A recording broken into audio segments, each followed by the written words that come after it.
La richesse n'est pas seulement unidimensionnelle, mais c'est multidimensionnel.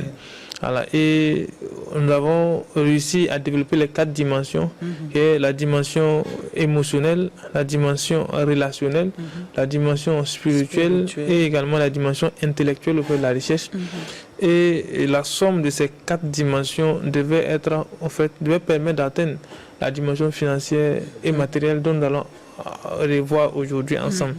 Donc, ça veut dire que celui qui arrive à développer sa dimension relationnelle, qui est l'abondance des relations, qui arrive à développer sa dimension intellectuelle, qui est au fait de se spécialiser dans un domaine, d'avoir de la connaissance, qui arrive au fait à développer sa dimension spirituelle, qui est la connexion à l'univers, savoir exploiter les lois de la nature, comprendre que la richesse d'abord c'est de l'énergie et la richesse n'est pas physique, et que nous sommes connectés à une source divine qui est abondante et qui est riche.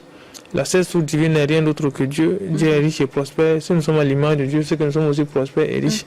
Et enfin, maintenant, la dimension, je dirais, quand on parle de la dimension relationnelle, et la dimension, au fait, il parle aussi de la dimension spirituelle, la dimension émotionnelle qui est, au fait, de pouvoir gérer ses émotions, de pouvoir connaître qui je suis.